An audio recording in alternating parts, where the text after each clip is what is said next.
Hey, before I start this one, I just kind of want to warn you guys that this will have graphic depictions of blood and violence, so if you're uncomfortable with that, maybe skip this Stormy Stories episode. Fractured, a Hetalia State AU fanfic. America knew he should step in. River and Aaron were facing each other in the middle of a loose ring of states. Blood was pouring down River's face from her likely broken nose. Aaron, on the other hand, had a busted lip and a cut on his forehead above his left eye. America had to admit he was shocked to see Aaron here at all. He had vanished over a year prior, ironically after beating the shit out of River. Then Aaron had showed up at River's door a week later, wanting him to fix the mistakes he had made, like she had done so many times before. This time, however, River refused, and Aaron left, went to his state, and they hadn't heard from him for a while until now. Too bad the first thing he did was attack River. River had an advantage in the openness of the field they were in, easily dodging her brother's blows. America had to admit River was holding her ground well, considering she was at a disadvantage size-wise. Well, yes, River was taller by a good 4 inches. Aaron outweighed her by a considerable margin. Like a snake, River would charge, hit, and jump back, all the while keeping Aaron on her left side. River had lost the vision in her right eye because of Aaron over a century prior, and America knew his son was well aware of the advantage in getting on River's blind side would give him. America didn't want to give Aaron that chance, but he found himself unable to move, wanting subconsciously to see how this would plan out. The hits had stopped, for now at least. Aaron was sidestepping, desperately trying to get the upper hand by getting out of his sister's line of sight. River was not dumb and matched him step for step. What the hell, Illinois? He could tell by the tone of his daughter's voice that it was more of a statement than a question. The aforementioned state just sneered back as the response, as if talking to his sister was below him. The surrounding states, which had been cheering and chanting, essentially egging on the fight, quieted. America seemed to find his voice at once. He didn't get the chance to finish his statement. Since the second River heard him start to say her name, Aaron took the opportunity to shift to her right side and run at his sister. River was falling a good 15 feet, and from how still she was, at first America thought she was dead.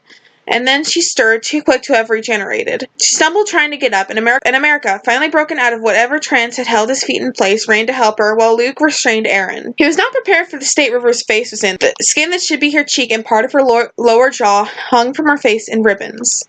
She held her mouth ajar at an odd angle, which made America think it was either broken or dislocated. So much blood was pouring from the wound that he was surprised River was still awake. Yes, their kind could lose a lot more blood than humans, but they still passed out or die from blood loss if they lose too much. America started to make his way into the house of River, who was fighting weakly in his hole trying to get back to the fight. About halfway to the house, she either gave up or passed out. America really didn't check and dragged her into the house. It wasn't until he made it to the infirmary that America learned 2 things. 1, River was indeed awake, and 2, she was pissed. "Why did you do that?" she signed in American Sign Language, which again supported the theory that her jaw was unusable. River knew American Sign Language like all the states, and since she had no other way to chew her father out, it seemed this was where they were headed. She cut him off, and America wondered if not being able to use her jaw had phased her at all. "I did not start the fight. He jumped me." This was going to get old fast. "You were thrown 15 feet, and you expect to jump head first back into a fight?" In all honesty, America knew River was one of his most hard-headed states, which was both a blessing and a curse. When she put her mind to something, she got it done, but that also means she's beyond stubborn. Then again, he was pretty sure he had the likes of Texas, New York, and Georgia to thank, since most of her younger years were spent around them, and they undoubtedly had the biggest effect on her personality. At least Texas tended to act as more of a balance to River's more passionate personality. Yeah, let's go with that. He knew River tended to be the first in a fight and the last to be pulled out of one. "Please just hold still. We can deal with Aaron when we're sure you're okay."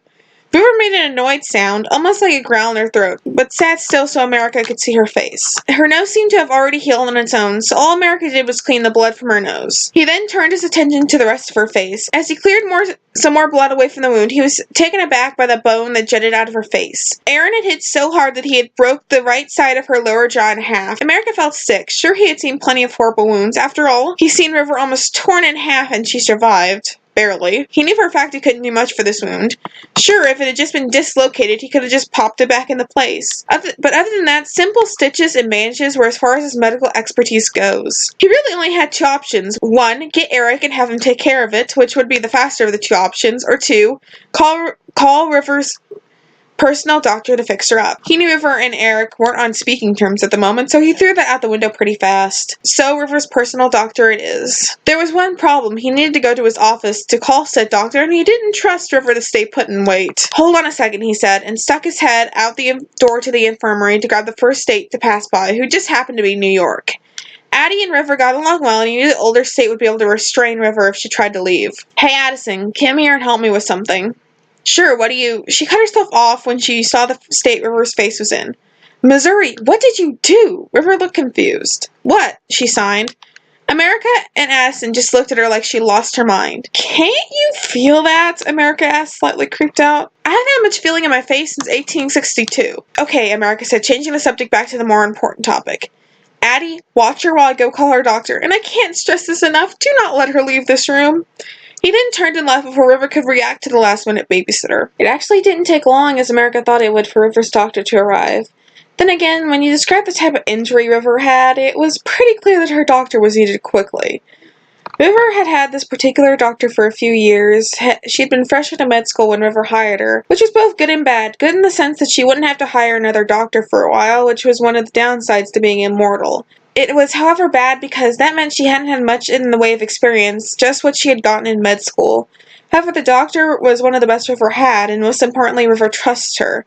And getting River to trust someone was hard. River's doctor was prepared for the moment she stepped in the door. She quickly knocked River out and ushered America and Addison out of the room. Well, would you care to explain to me why River looks like someone took a butcher's knife to her face? Addison asked as she started walking away from the now closed infirmary door. Aaron came back, America stated blankly, and it seemed to satisfy Addie for now. I should check on Luke and Aaron.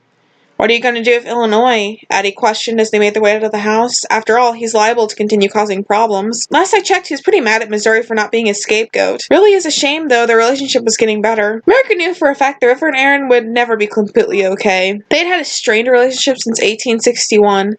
Well, even before that. However, 1861 was the year that things went really bad. Was the year that things went south for them. It had little to do with their being states, and mostly due to themselves as individuals. That's not to say them being states didn't have anything to do with it. I'm not sure if I punished him, he'll just turn around and blame Riv.